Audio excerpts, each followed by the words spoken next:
Hi everyone, this is Jeff. And this is Russ. When we first started Home on the RNG, we began it as a series of videos, and we produced quite a few before we realized it really works better as a podcast. Whoops-a-doodle. So we apologize if any of these early episodes have any visually heavy references that don't transfer to the audio medium. Whoops-a-doodle. Thanks for listening.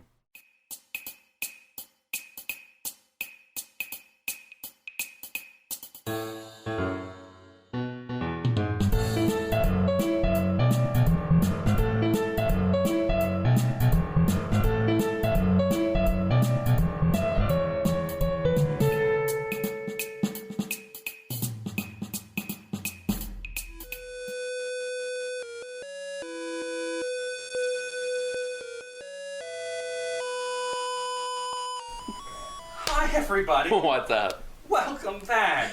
Welcome! Oh god. I have already frustrated Jeff, so... Alright, so today we're reviewing the Game Boy game Final Fantasy Legend. Yes. Yay! Yay! So we'll just go ahead and dive right in, I guess, to personal history.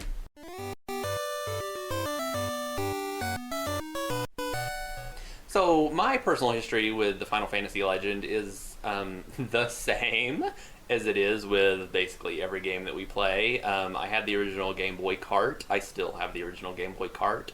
I did not beat it until I was an adult. It was one of those situations where I played Final Fantasy Legend 2 before the first one, and the second one, in my opinion, is better than the first one. So I was a little disappointed going back to playing the first one. But it is still a great game. Played it as a child and then beat it as an adult and then replayed it. Probably for the first time ever for this review. So, like many of the games we play, nothing. I got nothing. I mentioned my friend Ryan Cabral growing up with Arcana. He had Final Fantasy Legends 2 that I played on his Game Boy from time to time, but I had never played the original. So, I've done my smidgen of research, so I feel like I have something to add. Final Fantasy Legends is actually not a Final Fantasy game. For some reason, Square did this with several games to try and make them more popular in the US. They weren't sure that JRPGs would catch on, so they attached the Final Fantasy name to a lot of them. It is the first game in the SaGa series, and it came out in 1989. That is the extent of my magnificent research.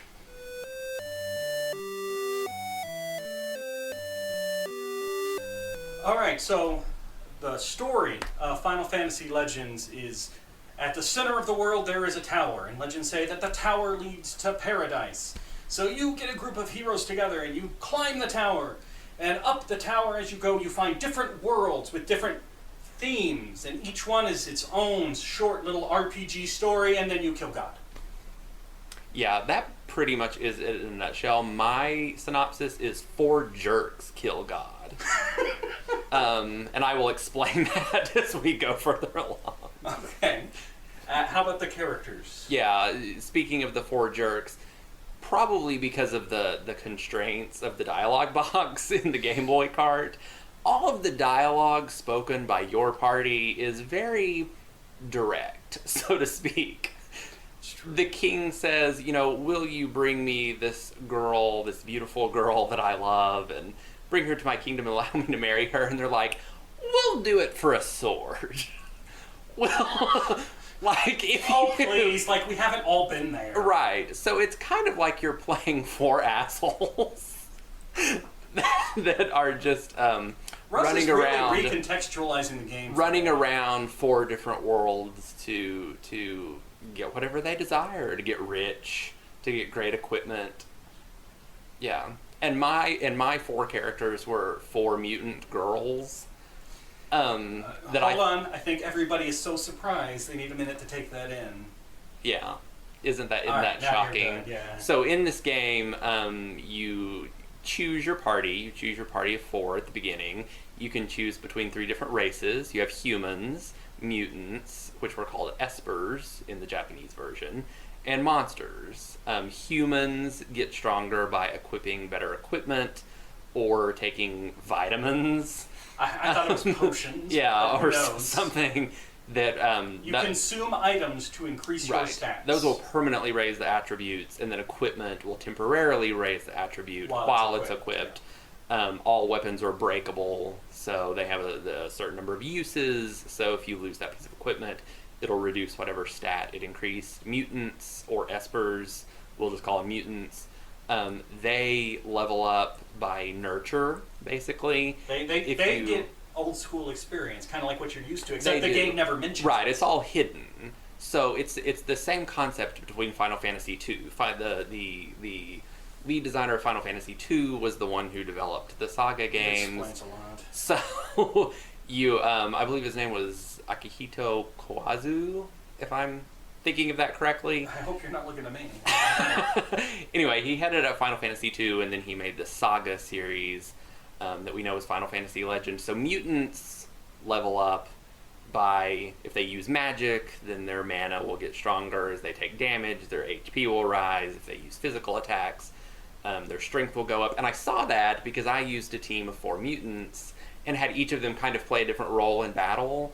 And so by the end, one of them had like 99 strength because I just had her attacking all the time and knew no magic. And then one of them was like the mage of the party. And then monsters get stronger by eating the meat. They're basically cannibals because they eat the meat of other monsters. And evolve into other monsters as a result. I was going to talk about this later on, but since we're addressing it here, why not? But the only issue to me is it seems so random. Now, I know it's not. It's not, right. There are people who have dedicated their crazy lives to actually mapping out, if you are this monster and you eat this meat, you become the... There are charts online, and God bless these people for the amount of free time they must have had. But there is a method. There is. It has to do with the subgroups of monsters. Each monster falls into a subgroup. And then this monster plus this monster equals this monster, and then it's I this played strong. through the entire game. I never came close to even having a guess as to what would happen when my monster ate me. It's actually why I don't play as monsters, because it's too unpredictable to me. And I didn't know about the mutants leveling up. Like, it was happening in the background, because the game never says gains plus 5 health or whatever. It just happens. And all of a sudden you turn around and like, hey, my human hero has 200 health. Why is the mutant got 600? What happened? We should also point out with the characters, for mutants and humans, there's male and female, and they have different stats and bonuses. The males tend to be stronger, the females tend to be quicker. Ultimately, it's negligible, though, yeah, as you start to progress through the game. So, that's the characters out of the way. So the mutants are amazing. Basically, using a party of 4 mutants is basically a broken party, because you never really have to buy anything if you don't want to. Stupid me had to have 2 humans, a mutant, and a monster if I wanted the full experience. All right, so moving on to the combat system.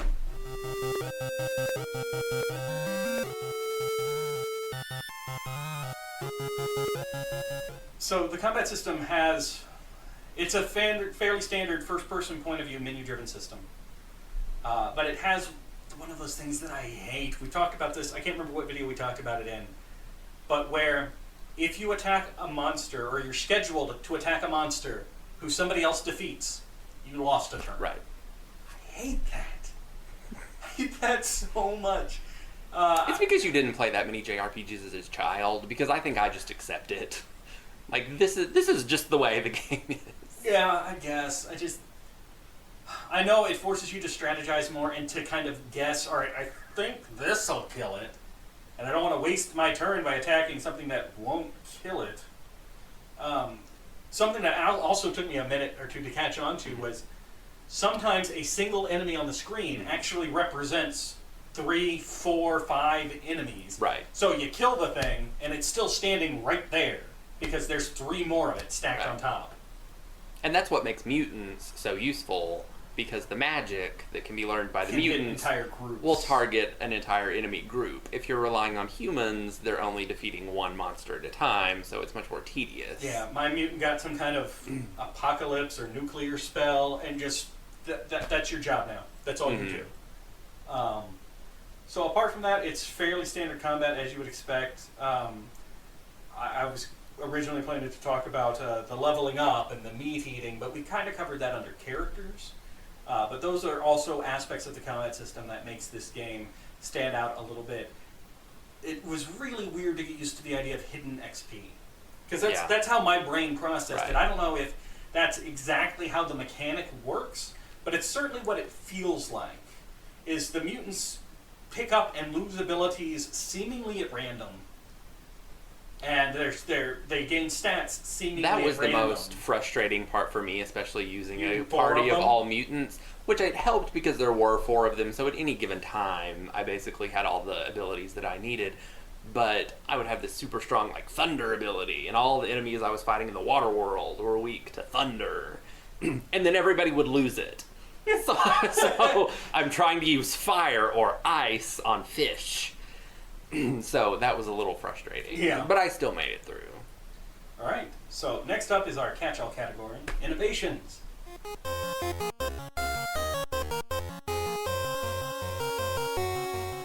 So Russ alluded to this briefly earlier. One of the things that this game does is all weapons and items have durability. So you've got your favorite magic spell or your favorite weapon. You've got to keep an eye on how many more times you can use it before it's gone. Which really adds an element of tension to the game. Like, am I going to have enough uses of this sword to get through the next stage of the dungeon so I can buy a new sword? Because inventory space is actually very limited. Humans have the most inventory space, but most of it's taken up by equipment. And monsters can't use any equipment. Like, the amount of equipment is changed based on class. Mutants have 4... Everyone has 8 slots Yes, in their that's what it inventory. is. Mutants have 4 slots that are used It up felt by like- magic. It felt like humans had 0 inventory, because once you got a full set of armor on, you got like 3 slots. So open. so mutants have 4 slots filled up by magic, and then the other 4 slots are for their equipment and weapons. But they don't need all the equipment and weapons because they have the magic. Monsters have have preset abilities. Do you happen to remember off the top of your head? Because each character has 8 slots for inventory, and then there's a party inventory. There's a party inventory. That's limited too. That is limited, and that's pretty 2 or 3 short screens of too. 8, maybe? I think it's just 2. Inventory management is a huge part of this game, and as one of nature's pack rats, I do not approve. I like to hold on to everything I come across. It also makes games like Skyrim hard for me, because it's like, I can pick up everything. And then I'm carrying a ton in my backpack, and I'm in the starting room. So the inventory management in this was a pain. The healing system, like going into an inn and staying, I don't think I've ever seen any other game that quite does it this way. I could be missing one though. You know better than me, but you don't just, here's 10 gold, stay the night, everybody's healed. The healing is done, it's 1 gold per hit point you want to restore. Right. Mm-hmm. So the more hurt you are, the more money you better have in order to heal yourself again. Right. Are there There aren't any others that I can think of right now off the top of my head. I damage know. is determined? Right. I know it's a SaGa. It's the way that you stay at an inn in SaGa games. Can't think of any others though. Now, it had a non-silent protagonist, but I kind of feel like, I'm not sure, but I feel like the dialogue is just determined at random.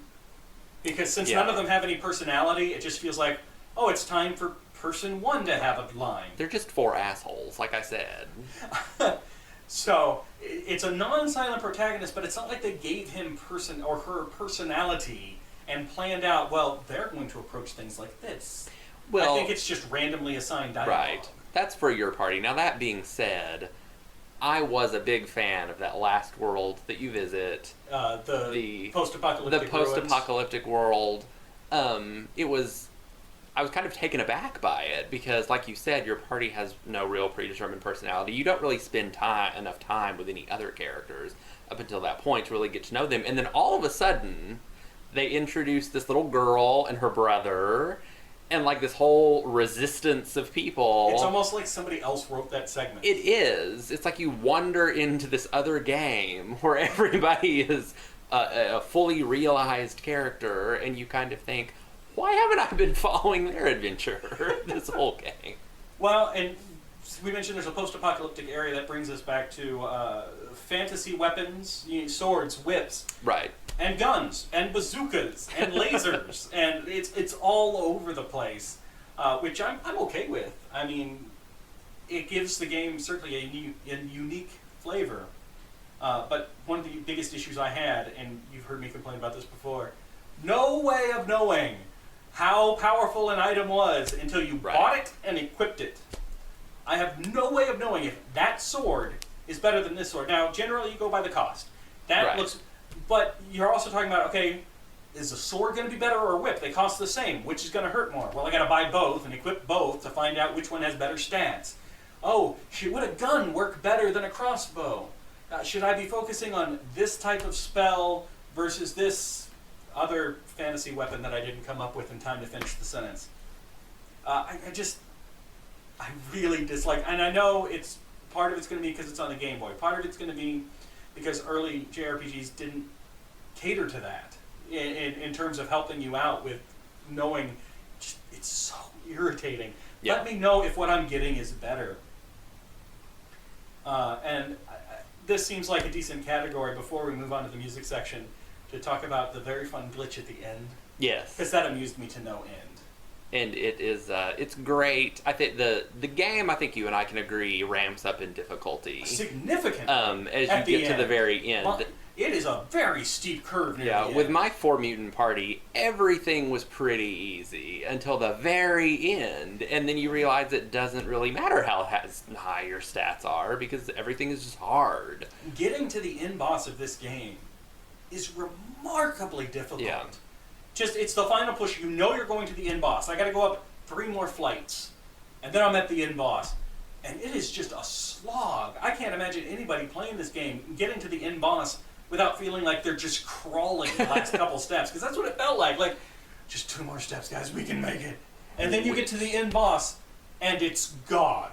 Yeah. I can barely stand up, and I have to fight God. Luckily for us. Luckily, indeed. There is a glitch in the game. Because I don't know.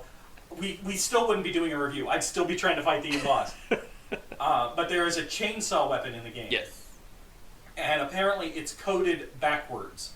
It's supposed to one-hit kill anything with like a weaker defense rating than you. It's something like that. Yeah. But they glitched it, and it's backwards.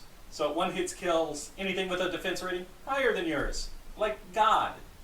Right. If you bring a chainsaw to a fight with God, you can one-hit kill him and win the game. And you literally just slice him down the middle. Yeah.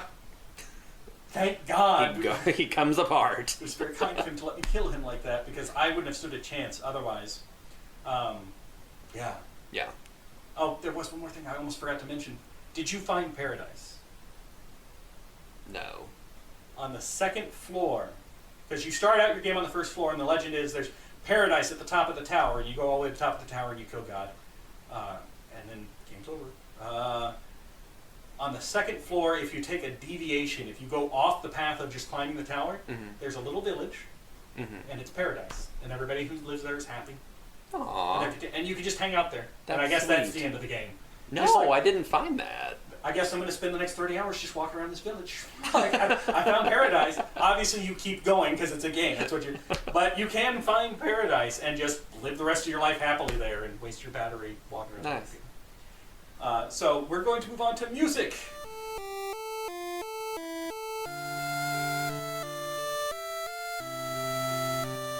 So for you guys who've watched a couple of these, Russ and I are music idiots. Definitely. We got no clue what we're talking about with music. We've tried, man. I tried doing research and giving you composers and other games that they worked on. A friend of mine called us music agnostics, which I actually think is the most appropriate term. It's not like we hate music. My favorite band is Aqua. I don't think I even have a favorite band. Not really. I'm Okay. kidding. I don't even know if that was meant to be funny. That's how bad my music knowledge is. So I have recruited an expert. I have recruited a video game expert. She fronts a video game cover band, and I'm sure she can give you any of her other credentials. But yes, she knows what the hell she's talking about. And quite an accomplished flautist, I've heard. Yes. In fact, ladies and gentlemen, this is Lauren the Flute. Russ, let's get out of here. All right, so I'm Lauren the Flute. I have a fuzzy friend. This is actually my first time doing one of these, and so they decided that I might need the emotional support. So, Fievel doesn't really have anything to do with Final Fantasy Legends, but hey, emotional support, I'm not going to say no to that. So I love video game music, and I love Nobuo Uematsu, who is the composer for Final Fantasy Legends. I actually was interested, I've listened to the music, I played the game with my sister when I was a kid, and the Game Boy music, because of the Game Boy sound chip, I don't think made the same impression on me that, for example, the Super Nintendo, which was my introduction to Uematsu's compositions, would have, just because the instrumentation is a little less, it's a little bit more, no offense to those of you who do chiptunes, but it's a little bit hard around the ears. But the composition is still really high quality, and I found as I was researching it for this bit that it was actually his, I believe, his third major soundtrack. At the very least, it came after Final Fantasy 1 and 2, so it's not the full force of Uematsu as we come to know him, especially in the Super Nintendo era, but I think you can still hear his flair for melody. Especially there's a track in it that the name could be translated a few different ways, but it has to do with wiping away your tears. Which, when I was listening to the soundtrack again leading up to this, I was like, I know that. And I looked into it, and it's in all of the SaGa games, or at least a number of them, and it's kind of the main theme of SaGa, and it's just this gorgeous, evocative melody. The game itself has questionable emotional resonance, but the soundtrack delivers. I think a few of the other tunes are reused, but that's the one for me that really stands out the most. So if you like Uematsu and you like slightly more obscure music, I think it's a good take. As I understand it, he is pleased with his composition. He's somewhat proud of it, and I think he should be. I would definitely listen to it. I haven't seen a whole lot of cover albums or cover bands or individuals on YouTube covering these. There are a few, but I do think it's really good, that particular track. If you're watching this having not played the game, look that up. I think it's track number 5 on the soundtrack. So, yeah. That's the music of this game, and I'm looking forward to being here talking about more games with more music.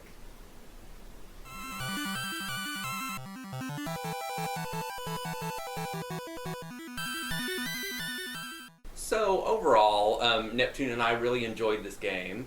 It's not as well known as a lot of the other games in the Squaresoft library. And it was a Game Boy game by today's standards. It is very rudimentary, or elementary, whatever you want to call it. But overall, I enjoyed it. I liked the selection of characters, building your own party, climbing the tower, being jerks, killing God. I really enjoyed this game.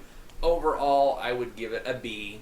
It's not one of my most favorites, but it was fun, and I will probably play it again for fun in the near future. So I sort of enjoyed Final Fantasy Legend. I liked that it was 4 different brief stories in one. I feel like in that respect, it was kind of interesting, because each floor had its own little mini RPG story. So I liked that element, but for me, the randomness of the game really interfered with my ability to enjoy it. Because I had no idea what meat would make my monster a better party member or a worse party member. I had to roll the dice. I had no way of knowing which spells my mutant was going to learn next, and whether or not they'd be useful. I ended up with a mutant who had 2 things of stench. I really would have liked an attack spell, but no. My mutant could just smell bad at people. And then the cost of items to make my humans on par with the mutants, I appreciated the effort. I could definitely see that it had good bones, so to speak. I needed to feel less random. And I know there's a system to all of that, and I know people have dedicated their lives, crazy people, to sorting out all of those things. And if you go online, you can find charts of everything and figure out exactly, this is the best item here, and this is how you get this spell, and this is what you eat for... I just want to play a game. I don't want to read a chart. I don't want to have to go through pages and pages of Excel to figure out how to... and then the difficulty curve at the end was radical. I felt pretty comfortable going through the entire game. There were some challenges, a little bit of grinding, but by and large, I was able to smoothly progress through the game until the final ramp up to the boss, where all of a sudden the difficulty just jumped. So, but I did like the stories. And I was kind of okay with the characters. I realized the dialogue was randomly assigned based on your party, but I could feel a little bit of character in the dialogue, even for your party. It wasn't strictly bland. It had a little bit of personality to it. Not a whole lot, but it's a Game Boy game. I'm willing to give it some credit. C+. It's the best I can do. So, that was Final Fantasy Legends. Yeah, it was pretty good. It was okay. Alright. Yeah, it was fine. It was a good effort, I thought. I can certainly see where the SaGa series could get better. And it did. Yeah. With time. We'll review those games one of these days. I'm sure we will. So our next game is one that Russ has picked, and surprisingly, he picked one that was not a JRPG. It's just an RPG. Can you believe it? Yeah, I know. Russ, I didn't actually know that it wasn't a JRPG. I found out. So, Russ, would you like to announce the game that you have chosen for us? Yes, next time we are playing the Sailor Moon RPG. I'm just Every kidding. time. I do say that every time. time. Yes. Yeah, it's probably getting old at this point. Because it was so fresh at the beginning. It was fresh. Next time we are playing Secret of Evermore. See how he built up the anticipation there and how I'm Like, killing it now by my talking about favorite Chrono game is Chrono Cross. it. Alright. We'll see you guys next time. Bye. Home on the RNG is a presentation of Mad Centaur Productions. You can find Jeff on youtube.com/Centaur Productions or on Twitter @JeffCentaur. You can find Russ on Twitter @RussMac25. Lauren the Flute can be found on Twitch as Lauren the Flute. Also check out her band The Returners. Thank you for listening, and remember, it's dangerous to go alone. Take this podcast with you.